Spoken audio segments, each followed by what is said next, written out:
한 번 더 시작. 볼지어다 내가 문 밖에 서서 두드리노니 누구든지 내 음성을 듣고 문을 열면 내가 그에게로 들어가 그와 더불어 먹고 그는 나와 더불어 먹으리라. 아멘. 요한계시록 3장 20절인데 19절을 보시면 물은 내가 사랑하는 자를, 일단 예수님 사랑하시죠. 사랑하십니다. 사랑하는 자를 책망하신다 되어 있습니다. 책망하여 징계한다. 이게 심판한다가 아니고 징계한다는 겁니다. 물론 잘할 때는 칭찬하시는데 좀 아닐 때는 그죠, 책망하실 때도 있죠. 예수님 무조건 우리를 칭찬하신다, 받아주신다 그렇게 생각하시면 안 됩니다. 책망하시고 징계하노니 그러므로 네가 열심을 내라, 회개하라. 예수님께서 우리를 책망하시고 징계하시는 이유는 열심을 내게 하시고 회개하게 하시려고 그럽니다. 그럼 열심을 내고 회개하는데 이 두 가지를 왜 해야 되냐? 예수님을 위해서가 아니라 우리를 위해서입니다. 우리가 하나님께서 우리를 창조하신 그 아름다운 모습, 참 우리가 그 안에서 치유되고 회복되고 건강하고 행복하기를 바라는 그 모습 때문에 열심을 내고 회개하라 하십니다. 그래서 책망하고 징계하신다. 그죠? 예수님 이렇게 하십니다. 근데 책망하고 징계 받을 때는 안 좋죠. 싫지요. 근데 꼭 기억하실 거, 하나님 우리를 사랑하십니다. 그러니까 하나님이 나를 징계하시고 책망하시는지, 여러분 내 삶에 일어나는 일을 보면 하나님이 징계하시는 것 같아요? 하나님이 책망하시는 것 같아요? 구별을 합니까? 안 가죠. 그 모든 일 속에 꼭 기억해야 되겠습니다. 뭐냐면 하나님이 나를 사랑하신다. 이 하나만 기억하세요. 그러면 어떤 일이 일어났을 때 그것이 나를 징계하시고 책망하시는 것이든, 아니면 하나님은 가만히 계신데 내가 실수 잘못해서 일어나는 것이건, 아니면 사탄 마귀가 나를 힘들게 하고 방해하는 것이건 상관없이 하나님이 나를 사랑하신다는 분명한 인식을 가진 사람은 그 가운데서 하나님의 뜻을 행하려고 할 겁니다. 그렇죠? 그게 중요합니다. 오늘 본문에는 볼지어다 내가 문 밖에 서서 똑똑 두드리노니, 똑똑이란 글자는 없습니다. 그 사이에 딱 해놓고 똑똑 이러시면 안 됩니다. 그래서 두드리노니 누구든지 내 음성을 듣고 문을 열면 내가 그에게로 들어간다. 그리고 내가 그와 더불어 먹고 그는 나로 더불어 먹는다. 같이 지낸다. 이렇게 되어 있죠. 옳은 가정의 달입니다. 맞죠? 가정의 달에 보통 이제 가정에 대해서, 가족과의 관계에 대해서 많이 설교를 하죠. 설교를 하는데 그때 보면 성경적인 가정관에 대해서 아버지가 어때야 되고 어머니가 어때야 되고 자녀들이 어때야 되고 그 가족 간의 관계가 서로 어때야 되고 이런 얘기를 많이 합니다. 그리고 어떻게 행동해야 되고 어떻게 말해야 되고 어떻게 말하고 행동하는지 가정에서 잘못된 건지, 어떻게 행동하고 말하는 것이 바른 건지를 가정에 따라 설교를 참 많이 하거든요. 참 많이 합니다. 근데 여기서 이제 하나 질문을 딱 던집니다. 그런 설교 굉장히 많습니다. 한번 들어보십시오. 지금 가정의 달 되면 5월 한 달 동안 어버이 주일, 어린이 주일, 근데 그건 없다. 청소년 주일이 없다. 그래서 제가 만들었어요. 매월 마지막 주일을 청소년 주일로 그냥 제 개인적으로 만들었습니다. 가는 교회마다 마지막 주일 청소년 주일로 해가지고 피자 사주고 애들 했거든요. 마지막 주일에 우리 청소년 교사들은 애들 맛있는 거 사준다 생각하시면 됩니다. 오늘 수민이가 왔는데 참 성격 밝더라. 남자 같아요. 참 밝고 참 좋았습니다. 참 좋은 애였고 준비해 주신 여러분께 다 감사를 드립니다.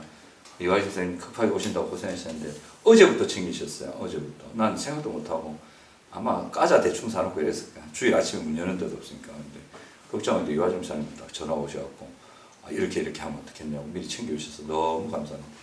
그것 때문에 힘드셨죠. 늦으셨죠. 그죠? 충분히.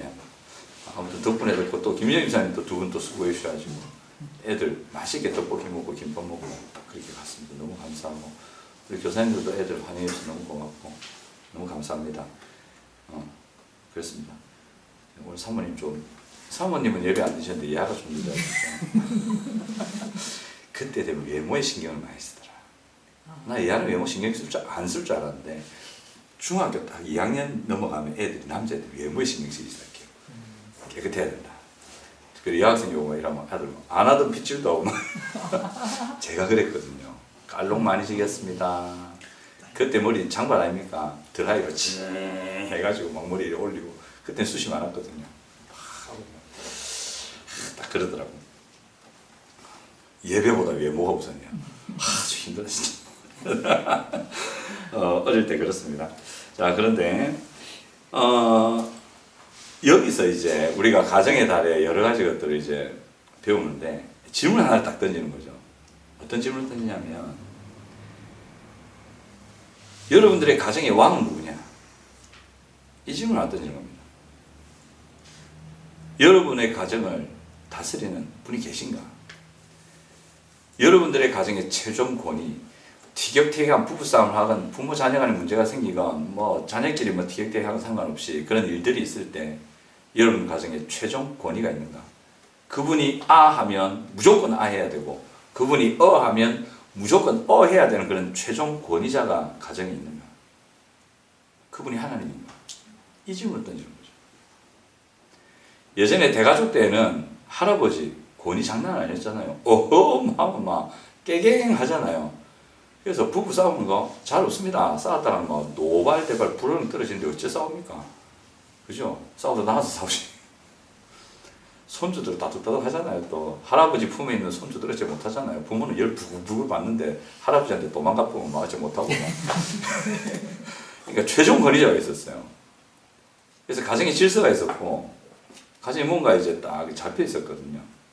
그런데 핵가족이 되고 이제는 뭐 핵가족을 떠나서 마이크로 가족화 돼가기 때문에 최종 권위가 과연 가정에 있는가? 우리가 많은 방법은 배우고 대화법, 부부 사이 대화법, 부모 자녀 간의 대화법, 뭐 자녀들 형제 우애하라 뭐 여러 가지 방법들 많이 배우잖아요. 방법들은 배웁니다. 한번 물어보는 게 그거죠. 당신의 가정에 왕은 있느냐? 그리고 한 번 더 당신의 가정에 예수님이 왕이냐? 그걸 한번 물어보는 거죠. 그 방법들을 배워가는 사람들에게 한번 물어보는 거죠. 자, 이런 방법 배우셨습니다. 한 가지 물어볼게요. 다 예수님 방법이죠. 예수님이 성경에서 가르치신 거죠. 그럼 물어볼게요. 이 방법을 만드신 예수님을 당신은 왕으로 모십니까? 이게 요즘 어떤 거냐면 예수님은 우리 가정의 식탁에 말없이 찾아오고 계시는 뭐라고 합니까? 손님이랍니다. 왕이 아닙니다. 여러분 집에 찾아오시는 손님이 여러분 가정에서 권위를 부리면 됩니까? 안 됩니까? 안 되죠. 손님은 어디까지나 손님인 거예요.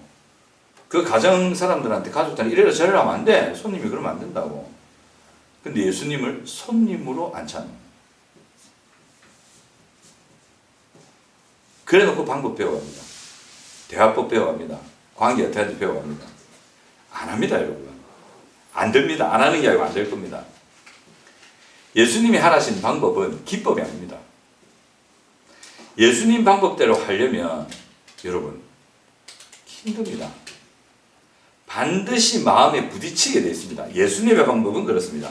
세상의 심리학의 방법, 여러 가지 방법들은 여러분들에게 부딪히지 않게 들어가거든요. 인내 안 해도 되는 방법, 그죠? 속 썩이지 않아도 되는 방법들을 심리학들은 얘기합니다. 보통 그런 방법들 왜 그렇게 얘기하냐면 그네들이 바라는 것은 인내가 아니에요. 사람들이 내적 치유와 여러 가지 바라는데 바라는 이유 중에 하나가 뭐냐면 참기 싫잖아요. 내적 치유하고 이렇게 하는데 가보면 참을 합니까? 참지 말하잖아.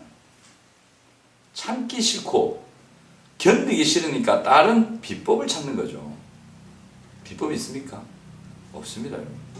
그래서 뭐 이해하고 알고 이러면 뭐 쉽게 이래 된다는데 쉽게 되지 않습니다. 만약 그게 맞다면 성경은 거짓말입니다. 성경에서 인내하라 하거든요. 참으라 하거든요. 견뎌내라 하거든요. 오늘 그 찬양 중에 있었지 않습니까? 죽는 것도 유익함이라. 예수님 말씀 순종하다 죽는다고. 나의 죽음도 유익함이라고 그랬어요. 예수님 말씀 순종하다 속병 생겨서 죽었단 말이에요. 그럴 수도 있단 말이죠. 그런 죽음도 사도 바울은 유익하대. 이게 요즘 시대에 말하는 상당한 내적 치유에 말이 되는 얘기입니까? 네가 거기서 인내하고 참다가 속병 생겨 죽을 것 같으면 절대로 그러지 말라 하잖아요. 때려치고 나온나 막 분가해라 막 치아라 이러잖아요. 그게 틀린 말은 아니지만 한편으로는 이상해요. 사도 바울은 그런다고. 자기가 평생에 예수를 왕으로 모시면서 자기가 당한 얘기를 쭉 한단 말이에요. 내가 뭘 잘못했냐? 내가 나쁜 걸 가르쳤냐? 근데 나는 돌에 맞아가지고 3번에 죽을 뻔하고 실제로 사람들이 바울이 선교한다고 돌로 머리를 쳤거든요. 머리가 깨졌어요, 얘가. 벅 쓰러졌는데 사람들이 모여갖고 죽었다 이래 된 거예요. 안 죽었어. 여러 번 맞았어요. 이렇게. 예수님 섬기다가 또 억울한 일은 얼마나 모함을 당합니까? 바울 가족 얘기가 안 나오죠. 왜 안 나올까요? 쫓겨났을 겁니다. 가말리엘 문화에 있던 사람이 예수를 믿었다? 쫓겨나죠. 바울이 결혼했을 가능성이 아주 커요. 그 고린도서 보면 가정에 대해서 얘기하죠. 그리고 가말리엘 문화에서 그렇게 공부할 정도가 되면 일단 결혼을 해야 돼요. 성경에 바울이 결혼 안 했단 말도 없죠. 그냥 독신으로 지낸단 말밖에 없잖아요. 부인하고 이혼했을 수도 있어요. 예수 믿는다고. 어쩌면 이혼 당했을 수도 있어요. 그 가족, 바울같이 의리란 집안의 사람이 아무하고나 결혼했겠습니까? 어떤 문중이라 말할 수 있는 그런 집안으로 결혼했겠죠. 그 문중에서 뭐라 했겠습니까? 저 인간이 나사렛 이단 믿는다 저거. 때려쳐라 이래가지고 막 그랬을 수도 있단 말이에요. 예수 믿는 것 때문에 평생을 그렇게 짐승들이 당하는 고난과 고통을 당합니다. 심지어는 마지막에 목 잘려 죽습니다. 목 잘려 죽습니다. 단두대에서 죽습니다. 예수를 믿는다는 게 그런 겁니다. 예수를 믿고 예수께로부터 오는 어떤 기법들과 방법들이 있어요. 예수님이 하신 것들. 그걸 배워서 실천하려고 하잖아요. 안 힘들면 이상합니다. 왜냐하면 내 속에 여전히 살아있고 죽을 때까지 사라지지 않는 내 속에 있는 죄성이 예수님의 방법과 반드시 부딪히게 돼 있거든요. 그건 원리예요. 그게 안 부딪히면 그게 이상한 거예요. 세상 방법이든지 이상한 거예요. 반드시 내 속에는 부딪히게 돼 있다고. 그게 예수님의 방법이란 말이에요. 내 죄성에 부딪히지 않을 리가 없어요. 하지만 한편으로는 또 내가 응원하는 부분이기도 합니다. 왜냐하면 내 안에 하나님을 사랑하는 마음이 심겼기 때문에, 하나님을 따르고자 하는 마음이 이제는 재창조를 통해 심겼기 때문에 예수님의 방법이 좋기도 합니다. 하지만 반드시 부딪힙니다. 그래서 예수님의 방법을 배워가면 인내해야 돼요. 근데 그 인내는요, 내가 참고자 해서 되는 게 아닙니다. 예수님을 손님 정도로 모신 가정에서는 절대 그래 못합니다. 그게 그렇게 죄성에 부딪히는 걸 그렇게 이길 수 있는 게 아니에요. 많은 사람들이 가정의 달에 예수님의 어떤 가정관, 부부관, 아버지관, 어머니관, 자녀관 다 배워가는데 그게 다 실천이 될까요? 안 되는 이유 중에 뭐냐면 내 안의 죄성 때문이고 하나님을 손님 정도로 생각했지 왕으로 인정 안 했기 때문에 그렇습니다. 진지하게 한번 생각해 보세요. 예수님께로부터 뭔가 가정의 방식을 배워가려는 여러분 자신이 예수님을 진짜 왕으로 인정하고 있는가? 그래서 저는 우리 배들교회 세례에서만큼은 함부로 안 주려는 마음이 한 80%, 90%입니다. 예수님을 왕으로 인정하지 않는 사람, 그러니까 왕으로서 완벽하게 인정하는 삶을 사는 게 아니고 내가 살건 못하건 일단 예수님은 제 왕이시고 예수님의 말씀 100% 맞고 예수님 앞에 저는 100% 틀렸습니다. 무조건 예수님의 말씀이 맞고요. 저는 예수님의 말씀에 100% 꿇어 엎드릴 각오가 되어 있습니다. 이 믿음의 고백을 하는 사람에게만 진짜 그 고백을 하는 청소년들, 그런 장년들에게만 세례를 줄 생각입니다. 세례 받고 나서 예수님 더 잘 믿으면 되지 이런 식으로 세례를 막 주잖아요. 그게 세례가 아주 잘못된 거예요. 세례는 믿음의 종결입니다. 믿는 과정의 종결입니다. 세례는 그 하나님을 왕으로 인정하는 것이 확실해진 사람에게 주는 겁니다. 그래서 믿는 바가 공증되는 거거든요. 그래서 그 이후의 삶은 오르락내리락 할 수 있죠. 왕으로 모시면서 내가 진짜 잘 살았다 승리라고 할 수도 있고, 어쩔 때는 예수님이 왕인데 나는 이거밖에 안 되지 하면서 절망할 수도 있고, 그 이후에 오르락내리락 하는 성화의 과정인 거예요. 그 믿음도 준비 안 되는데 세례를 준다. 어쩌면 하나님이 그 물세례 인정 안 할 수도 있습니다. 우리는 물만 뿌리는데, 그래서 사람들이 이상하게 됐어요. 세례를 물 뿌림의 의미를 둬요. 머리에 물기 얹었으면 세례 받았다는 거야. 아니요, 세례는 그런 게 아니에요. 어떤 것을 확증하는 과정이거든요. 그 믿음이 있다는 것을 확증하는 그냥 통로로 쓰이는 거지, 그 자체의 의미가 있는 게 아니라고. 그래서 세례를 물세례 안 받았다고 해서 지옥 가는 게 아니에요. 물세례 안 받고 죽은 그리스도인들 얼마나 많습니까? 그 두바이 사막에 물 많나? 사하라 사막 한가운데서 예수 믿고 1km 걷다가 목말라 죽어쁜 사람은 물도 못 먹고 세례할 물 있으면 마시겠다. 그것도 없이 예수 믿고 죽었는데 지옥 갈까요? 그 사람 지옥 갑니다. 그 믿음을 가지고 있다. 그거거든요. 그러니까 여러분, 예수님을 가정에 손님으로 모시고 계십니까? 왕으로 모시고 계십니까? 이 질문부터 시작해야 돼요. 이 질문에서 저는 예수님을 왕으로 인정합니다. 이렇게 된 사람에게 예수님의 기법을 딱 전하면 이 사람은 그 기법을 받아들이는데 역시 힘듭니다. 쉽지 않습니다. 근데 그 기법을 이 사람은 겸손하게 자기를 꺾고 순종합니다. 예수님의 방법은 자기를 꺾어야 되는 과정이 반드시 있습니다. 근데 이 자기 꺾음을 하기 싫은 게 내적 치유잖아요. 그거 하기 싫으니까 그런 정도로 하는 거거든요. 자기가 꺾이는 거 싫어하는 거지. 근데 꼭 그렇다고 해서 제가 자꾸 내적 치유돼서 이렇게 얘기하니까 그런 거 같은데 아닙니다. 내적 치유도 필요할 때 있습니다. 위로하고 격려하고 그죠? 그 아픔을 어루만지고 그 과정도 필요합니다. 하지만 하나님을 왕으로 인정해 있는가? 이게 가정의 달에 무엇보다 먼저 질문돼야 되는 거죠.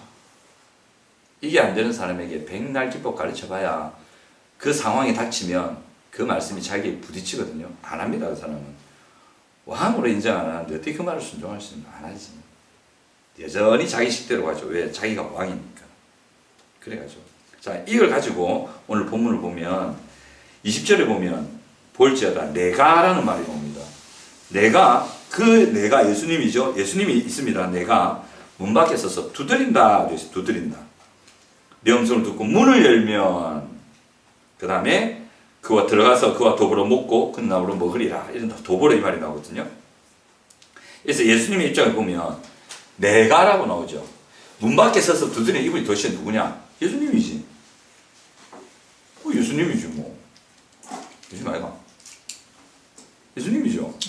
문 밖에 서서 그 잘생긴 예수님이 가시가지고 둥글둥글거리는 그 문에 똑똑하니까 빼꼼히 보는 그림 있지 않습니까? 영화 똑똑 이래 그분이 누구 예수님이죠. 뭐. 근데 그분이 왕이라고. 예수님이면서 왕이라고. 왕이 두드린다고 이렇게. 자, 그 그림을 보면서 예수는 참 좋은 분 같이 보이죠. 아주 인자능으로 잘생기고 미끈하게 생기고 그죠. 좋은 분으로 보이죠. 좋은 분이야. 인격적인 분이야. 근데 그분이 왕이라고. 이걸 생각해 봤냐는 거지. 계시록 19장 16절에 보면 이래 나옵니다. 그 옷과 그 다리에 이름을 쓴 것이 있으니 만왕의 왕이요 만주의 주라 하였더라. 이 말씀이 딱 기록된 그 부분에 겁나게 심판하는 부분이 나오거든요. 피 터지는 심판이 나옵니다. 온 세상의 악한 왕들을 한 마에 보내버리십니다. 그 예수님이 나오면요 굉장히 무섭습니다. 심판에서는. 그 왕을 말하는 거거든요. 그 한 구절에 딱 이게 나와 있어요. 그 옷과 그 이름에 다리에 이름 쓴 것이 있으니 만왕의 왕이요 만주의 주다. 그분이 똑똑 누리신단 말이에요. 세상의 어떤 군왕도 이 예수님을 대적할 수가 없어요. 그냥 예수님 딱 가면 꼼짝 말하면 꼼짝하고 가만히 서 있는 거예요. 그리고 거기서 심판을 해버리는데 속수무책으로 당하는 것이 나옵니다. 그 정도의 왕이십니다. 그 왕이 두드린단 말이에요. 그분이 왕이란 말이에요. 왕으로서 이렇게 두드리는 거예요. 예수님 왕이십니다. 그 다음에 이 내가라는 말 속에 또 뭐가 들어있냐면 한 예수님 왕이시고 그 다음에 우리를 도우실 능력이 있으신 바로 그 왕이에요.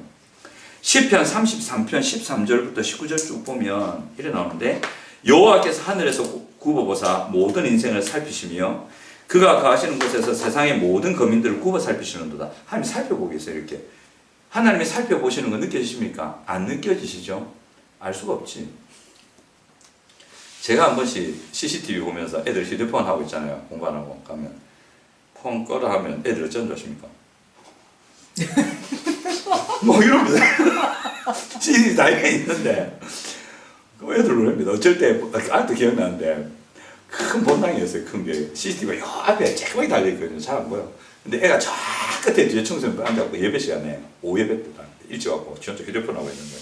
근데 CCTV로 봤지. 이 지금 예배실에서 그 TV 그 휴대폰 보고 뭐하노 이러니까 애가 고개 벅 들더만 이러는 거. 안 느껴지죠. 보고 계신다는 게 안 느껴진다고. 근데 하나님 이렇게 하고 계신다고요. 그는 그들 모두의 마음을 지으시고 그들이 하는 일을 굽어 살피시는 이로다. 16, 17이 중요한데 뭐라고 하냐면 많은 군대로 구원 얻은 왕이었고 용사가 힘이 세어도 스스로 구원하지 못한다. 구원하는 데에 군마는 헛되며 군대가 많다 하여도 능히 구원하지 못하는도다. 그러니까 우리의 삶에 구원을 주시고 치유를 주시고 회복을 주시고 건강함을 주시고 우리를 하나님의 창조 목적대로 그 아름다운 인격과 삶으로 회복시키는 데는 사람의 힘이 아무 소용이 없다는 거예요. 여러분, 우리 인격이 변화되고 열매 맺으려면 우리가 어떻게 해야 되는지 여러분 다 아십니까? 어떤 과정을 거쳐야 되고 얼마만큼 알아야 되고 얼마만큼 배워야 되고 얼마만큼 훈련돼야 되고 얼마만큼 실어져야 되고 얼마만큼 당근밀돼야 되는지 여러분 아십니까? 모릅니다. 또 그 인생이 짧은데 그 인생에서 내가 얼마만큼의 열매를 맺을 것이냐 한계를 여러분 아시냐고. 또는 나는 안 된다 생각하는데 하나님이 볼 때는 이만큼 될 수 있어. 그거 아십니까? 몰라요. 어떤 사람도 이건 몰라요. 어떤 사람도 할 수 없어요. 근데 하나님은 아십니다. 우리를 구원하시고 우리를 회복하실 수 있는 그 왕이시라고요. 그러니까 그분은 왕이시고 우리를 도우실 능력을 갖추신 분이다. 그분이 지금 문을 똑똑 두드려 계신 거예요. 우리 가정의 문을 두드리시는 거예요. 이걸 우리가 알아야 된다는 거죠. 만왕의 왕이시고 나를 충분히 도우시고 우리 가정을 회복하실 그분이 지금 내 문을 똑똑 두드리시는 거예요. 그걸 알고 들어가야 돼요. 자, 그 다음에 두드리노니 나오죠. 예수님이 두드리십니다. 먼저 두드리십니다. 내가 먼저 떼꿈절하고 예수님 어디 계신겨? 막 이런 게 아니고 다 닫고 있는데 또 먼저 두드리신다고. 두드리시는데 시편 33편 13절 18절 보시면 올 본데 13, 14, 18인데 여호와께서 하늘에서 굽어보사 모든 인생 살피신다 되어 있죠. 그 다음에 14절에도 굽어 살피시는도다. 18절에 여호와는 그를 경외하는 자고 그의 인자하심을 바라는 자들을 살피신다. 먼저 두드리시는 거예요. 두드리는 거죠. 그리고 요한복음 9장에 보시면 이래 나옵니다. 예수님께서 어떤 맹인의 눈을 딱 치료하세요. 근데 치료하니 가라 눈 씻고 온나 이러고 있으면 사라지신다고. 눈을 뻑 떴어. 태어날 때부터 맹인이었거든요.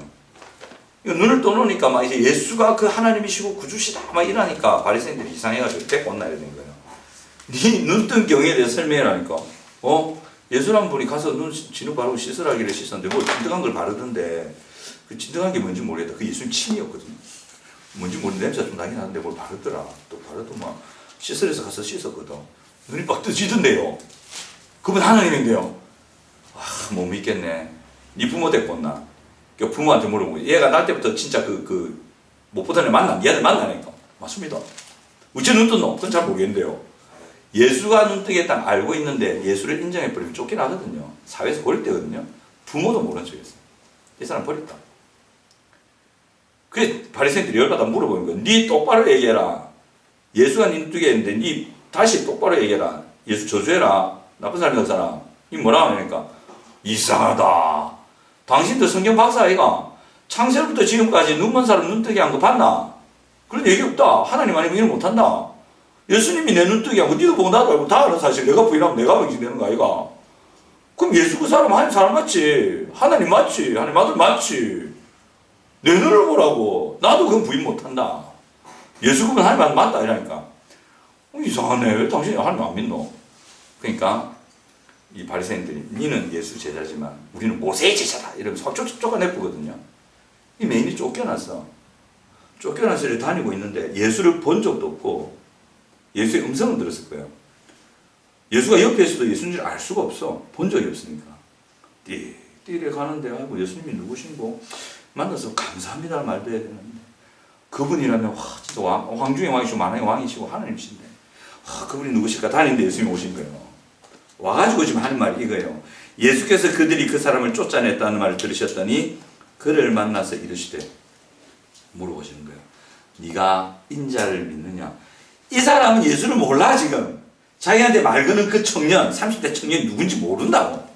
모르는데 예수님이 물어보는 거예요. 네가 인자를 믿느냐 물어보니까 이 사람 땡한 거예요. 누구가 있다 된 거죠. 예수인데. 근데 목소리 들어보니까 들었던 목소리야. 가서 씻으라. 비슷한 톤이야 지금 이게. 이상해.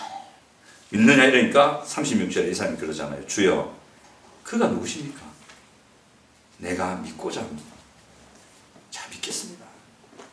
37절에 예수께서 이르시되 네가 그를 보았거니와 지금 너와 말하는 자가 그이니라. 내가 바로 그 인자다. 네가 믿고 싶어하는 사람이 바로 나다. 그런데 38절 보세요. 요한복음 9장 38절입니다. 이르시되 주여, 이르되 그 사람이 이르되 주여 내가 믿나이다 하고 절하는지라. 그러니까 두드린다는 말을 보면 내가라는 말에서 예수님은 만왕의 왕이요 만주의 주시다. 최종 권위자시다. 우리가 진짜 그 앞에 고개 숙여 절해야 되는 최종 권위. 내 의지고 뭐고 다 꺾고 그분께 100% 순종했던 그분이고, 그리고 그분은 나를 충분히 도우실 능력을 가진 그분이 우리를 대하실 때 인격적으로 대하신다는 거예요. 와가지고 똑바로 차야! 앞뒤 줄 맞추고 좌우 다 맞춰라! 이러면 우리 꼼짝을 순종해야 돼요. 가정에 억지로 빡 들어오셔고 문 팡 차고 들어오셔갖고 너가 그딴 식으로 할래? 정신 안 차리나? 이것들이 어디 내가 만든 창조 세계를 이딴 식으로 만들어 죽어라! 이러면서 뭐 정신 차려! 이러고 안 불러도 억지로 찾아올 수 있는 분이에요. 그런 권위가 있고 능력이 있는 분이에요. 그래 말하면 우리 꼼짝 못해요. 근데 예수님 그래 안 해요. 아주 인격적으로 대하세요. 이게 예수님의 인격이에요. 두드리세요. 우리를 인격적으로 대하세요. 강압하지 않으세요. 강압할 것 같은 말라 징계하노. 셀 빠부지 그냥 처부터. 셀이 처부터 꺾어부지. 징계하시고 이렇게 하시는 게 사랑 때문에 그래요. 징계하셔서 스스로 돌이키게 만들거든요. 이 인격적으로 우리를 대하실 때에 먼저 찾아오시죠. 먼저 찾아와서 인격적으로 대하시고 그 방법으로 대하실 때에 이 사람이 하는 태도를 보세요. 이게 중요해요. 이런 사람과 더불어 먹고 마시십니다. 이렇게 안 하면 더불어 먹고 마시는 건 아닙니다. 더불어 계신데 예수님 참 불편하세요. 그리고 구원하는 능력과 은혜를 예수 믿고 구원받는 칭의의 은혜 말고 그 이외에 치유와 회복의 은혜를 이 사람 못 누릴 수 있습니다. 비참하게 삽니다. 그게 실제로 있습니다. 많은 그리스도의 삶들을 보면 참 그런 사람들 많아요. 비참한 사람들 한둘 아니에요. 참 너무 안타까워요. 그러니까 그 그리스도인들이 보통 이걸 하지 않냐. 믿고 절하는 거 아니에요. 예수님을 친구로 생각해. 이단들이 굉장히 열심히 하죠. 눈에 불을 켜고 그 사람 숨기죠. 왜 그런지 아십니까? 우리는 늘 그러잖아요. 우리가 이단만큼만 하면 뭐 잘하겠다. 와, 이단은 왜 저래 열심히 하지? 궁금해 하시잖아요. 왜 그런지 아세요? 이단의 성도들은 교주를 왕으로 생각합니다. 진짜 왕으로 생각합니다. 교주가 네 머리 위에 귀신이 있다면 귀신 있는 걸로 그대로 믿습니다. 네 어깨 위에 천사 앉았다면 천사 앉는 걸 그대로 믿습니다. 만민중앙교회 그 이재록인가 잠시 그 예배 신앙을 잠시 보여주던데 PD수님가 와 저 위에 천사가 있습니다 이러니까 사람들이 와 이러는 거야. 지 눈에 안 보여. 교주가 그래 말하니까 그래 믿는 거예요. 자, 손등에 천사가 앉았습니다. 천사는 무슨 믿어요 사람들이.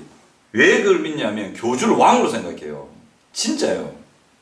교주를 왕으로 생각하기 때문에 왕으로 섬긴다. 진짜 왕으로 섬기는 그게 나온단 말이에요. 그래서 그 교주를 왕으로 믿고 왕 앞에 절하는 거죠. 그래서 그 이단 사이비 황한 데 가보면 교주 흰 옷 입고 흰 옷 입고 백옷 입고 백 딱 해갖고 흰 옷 딱 앉아있고 그 옆에서 한복 입은 애들이 뭐 하고 요만한 꼬마들이 한복 입고 손에 꽃반지 끼고 막 이랍니다. 김정은 저리 가랍니다.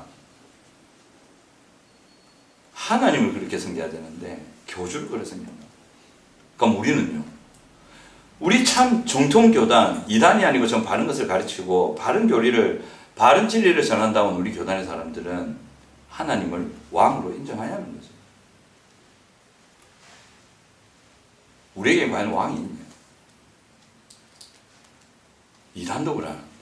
심지어는 사주팔자 귀신 섬기는 그 사람들 있지 않습니까? 그 사람들 사주팔자 보고 막 찡찡찡 하고 쌀 팍 던지고 하잖아요. 다 쇼입니다. 아무것도 아닙니다, 그거.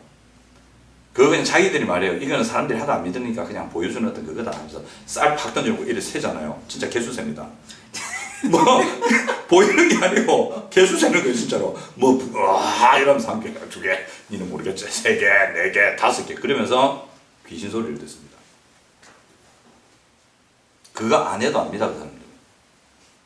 깃발 팩, 그게 뭔데? 똑같은 거 계속 나오면 잘라고. 수학 확률 싸움인데 아무것도 아닙니다. 세팅해 놓은 거 아무것도 아닙니다. 그 사람들 자체로 귀신들입니다. 그 사람들은 귀신의 말이라면 꼼박 죽습니다. 왜냐하면 순종 안 하면 귀신이 해코지를 하거든요. 그 사람들 몸이 상하거든요. 자식 상하거든요. 그러니까 매여 있을 수밖에 없어요. 귀신을 왕으로 섬긴다. 그렇게 합니다. 하물며 그리스도인은 하나님을 섬기는데 이 하나님 앞에 오늘 이 맹인이 말하는 제가 믿고자 합니다. 그리고 제가 그분께 절합니다. 왕으로 섬기고 자기를 꺾는 이것이 있냐는 말이죠. 이것이 중요한데 여러분 우리 치유 필요합니다. 회복과 건강 필요합니다. 그거 이전에 그 치유되고 회복되고 좋은 가정과 좋은 관계를 이루기 위한 방법을 배우기 이전에 예수님의 왕되심을 믿는지 그 다음에 예수님의 왕되심 앞에 자신을 숙이는 것이 먼저인데 그것이 있는지 이걸 물어봐야 됩니다. 하나님을 왕으로 인정하고 그분 앞에 내 마음을 숙이고 꺾는 것이 그게 안 되는 것이 내가 내적으로 치유 안 돼서 그렇다고 그런 생 거짓말이 어디 있습니까? 그건 거짓말 중에 거짓말입니다. 하나님을 왕으로 인정하고 내 마음을 꺾는 게 내적 치유가 된 사람이 한다고? 어느 시대에 그걸 말했습니까? 어떤 예수 믿고 예수가 이 땅에 오신 이후에 어떤 시대에 이 말이 있었냐고. 하나님을 왕으로 인정하기 싫으니까 별의별 지 인간의 방법을 다 찾아내는 거지. 되나 이게. 오늘 이 맹인은 내적 치유 됐습니까? 예수님 잠시 만났어요. 예수님 치유 과정 안 거쳤어요. 눈만 딱 침 뱉다고 떡 바르고 칫솔 안 끌고 끝났단 말이에요. 요즘 희한합니다 기독교가. 하나님을 왕으로 인정하기 싫으니까 별의별 방법을 다 들고 와가지고 막 오만 때만 짓을 다 하는데 결국 그 치유 과정 끝나도 하나님을 왕으로 인정하는 건 없습니다. 안 합니다. 하나님을 왕으로 인정하는 것은 진리 앞에 우리가 겸손히 인정하는 겁니다. 여러분 세례 받으실 때 하나님을 왕으로 인정하고 받으신 거예요. 여러분 세례 받으실 때 그분은 나의 왕이십니다. 나의 전 존재를 주 앞에 맡기고 따를 용의가 있고 저는 그렇게 하겠습니다. 고백하고 받으신 거예요. 여러분 저한테 세례교육 받으신 분 혹시 계십니까? 저한테 세례교육 받으실 때 그 세례교재 보면 나옵니다 그거. 그게 나온다고. 왕으로 인정하는 거 아멘 했는데 실제로는 아닐 가능성도 있어요. 그럼 사람들은 생각하죠. 타협하는 겁니다. 그래 나중에 왕으로 인정하겠지. 그 사람한테 세례를 주면 안 돼요. 세례 의미가 아니에요 그게. 그래서 김남준 목사 열린교회에서는 세례 줄 때 이랬답니다. 신앙 고백서를 다 외워야 돼. 다 안 외우면 세례 안 준대요.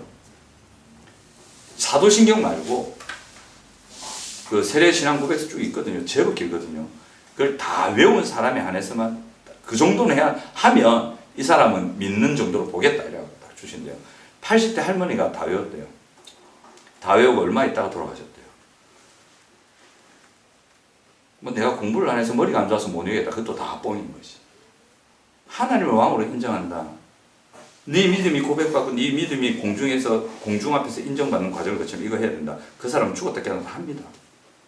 근데 하나님 왕으로 인정 안 하잖아요. 그럼 이 많은 건데 왜 외우지? 왜 필요하나? 이라고 안 외웁니다. 세례 안 주는 거죠. 일종의 검증 과정인 거죠. 이게 중요합니다. 하나님의 왕이심을 믿고 하나님의 왕되심 앞에 자신을 숙이는 것. 이것이 먼저 있어야 됩니다. 이것이 있는 사람에게 예수님이 그거 아니더라도 일단 함께 하세요. 예수 믿으면 함께 하세요. 함께 하시는데 교류가 안 돼요. 말해도 안 듣는데 뭐. 그러니까 계속 책망하시고 징계하시고 어르기도 하시고 그 과정 거치는데 이 왕이심을 인정하고 주 앞에 수용하는 사람에게는 특별히 더불어 먹고 마시시는 은혜가 있습니다. 이게 뭐냐면 요한복음 15장 7절에 너희가 내 안에 거하고 내 말이 너희 안에 거하며 무엇이든지 원하는 대로 구하라 그리하면 이루리라 이거예요. 너희가 내 안에 거하고 내 말이 너희 안에 거한다. 이게 예수님을 왕으로 인정하고 그분의 왕되심 앞에 자신을 꺾는 사람들이 사는 삶입니다. 참 예수 그리스도를 믿었다는 것 자체가 그분의 왕이심을 믿는 거거든요. 그러니까 피 흘려서 내 죄를 사했다. 그 앞에 그분은 왕이시가 들어가고 왕이시라는 게 들어가거든요. 참이야. 이건 참 깊은 문제인데 고민해봐야 될 문제입니다. 자, 그런데 그리고 15장 8절에 너희가 열매를 많이 맺으면 내 아버지께서 영광을 받으시고 너희는 내 제자가 된다. 이럽니다. 자, 너희가 내 안에 거하고 내 말이 너희 안에 거하면, 이 말이 뭐냐면 요약을 하면 이겁니다.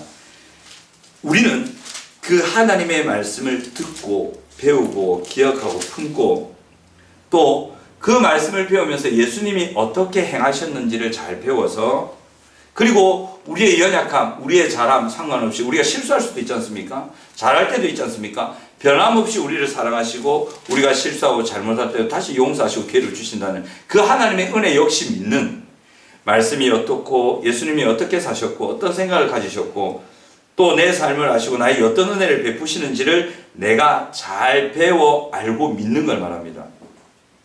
내 말이 너희 안에 거하면. 그리고 너희가 내 안에 거하면 이 말이 뭐냐면 그 배운 대로 예수님을 따라 순종하는 거죠. 왕이신 하나님이 이렇게 하셨고 이렇게 따라하라고 하셨기 때문에 제가 그대로 따라하겠습니다. 예수님 말씀 그대로 하는 거고 그리고 그 실수하고 잘못하는 환경에서도 예수님이 그러시죠. 내가 너희를 용서했고 다시 기회를 준다. 다시 해보자. 그걸 그대로 받아들이고 다시 움직이는 거죠. 그렇게 하는 걸 말합니다. 풀면 그렇습니다. 여기에 하나님께서 또 역사하시는데 하나님이 또 하시는 게 있지 않겠습니까? 더불어 먹고 마시는 데 있으니까 하나님이 우리의 내면과 우리의 상황에 역사하시는 거죠. 회복을 일으키십니다. 일으키십니다. 하나님이 또 일하십니다. 우리가 이렇게 하고 하나님이 일하시고 이게 같이 가는 겁니다. 이제 마무리합니다. 여러분 5월에 가정의 달에 가정에서 어떻게 해야 되는지 어떻게 섬겨야 되는지 여러분 많이 배우실 겁니다. 배우셔야 됩니다. 아셔야 됩니다. 예수님이 이렇게 하셨고 이렇게 하라 하셨고 아멘 다 배우셔야 됩니다. 배우시는데 그거를 배우는 마음의 중심이 하나님은 왕이다를 인정하고 있어야 됩니다. 인정 안 하면 예수님 말씀 부담밖에 안 됩니다. 인정하면 아멘 그 말씀이 맞습니다. 하겠습니다. 이게 되는 거예요. 하나님의 왕되심을 인정하고 그분을 섬기는 것. 그럴 때 그 말씀이 나에게 빛이 됩니다. 그리고 그렇게 가는 그 사람에게 하나님은 역사하십니다. 그래서 그 길을 걷는 자에게 하나님 위로하시고 동행하시고 은혜를 베푸시는 역사들이 자꾸 나타납니다. 이렇게 하시기 바랍니다. 그래서 올 한 달에 무엇보다 여러분 그거 연습했으면 좋겠습니다. 예수님이 나와 우리 가정의 왕이시다. 여러분 예수 믿지 않는 사람 우리 가정에 있으면 어떻습니까? 그거하고 예수님이 내 왕인가 하고 무슨 상관이 있노? 아무 상관없다. 안 그렇습니까? 아니 예수 믿지 않는 남편, 예수 믿지 않는 아내, 예수 믿지 않는 뭐 자녀들이 내 속을 뒤집어 놓는다. 우리 가정 왜 이꼬라지고 그거하고 예수님이 당신의 왕인가 하고 무슨 상관이 있냐고. 가면 주변 가족들이 내 속을 뒤집어 놓고 내 몸대로 안 움직이고 막 내 뜻대로 안 하고 막 내가 소원하는 대로 그렇게 막 역할을 안 하고 안 한다. 그러면 예수님이 당신의 왕 아닙니까? 그럼 그 상황에서 여러분들의 왕이신 예수님은 뭘 바라실까요? 당신에게. 뭘 바라실까요? 그 상황에서. 그걸 고민해 보시라는 거죠. 속 터지는 상황에서 속 터져서 죽겠네. 이것만 하고 있지 말고 그건 진짜 바보고 진짜 미래도 없고 그건 끝난 거고 그 상황에서 예수님이 나의 왕이시다. 아멘. 그럼 이 상황에서 예수님은 나에게 뭘 원하실까? 지금 속 터지는 상황인데 이 상황에서 예수님은 나를 뭘 원하실까? 그리고 분명히 이건 압니다. 말씀 속에 기록되어 있습니다. 뭘 원하시는지 압니다. 알면 그거 잡으십시오. 그러면 여러분 가정의 왕이 하나님이십니다. 그러면 여러분들을 다스려 주십니다. 몰라. 다른 가족들은 구원 못 받았을 수도 있다고. 그 사람들이 꼭 예수 믿으라는 법은 없잖아요. 우리가 하나님입니까? 우리의 바람이지. 안 믿을 수도 있다고. 지옥 백성일 수도 있단 말이에요. 그럼 우리가 얻지 못한단 말이에요.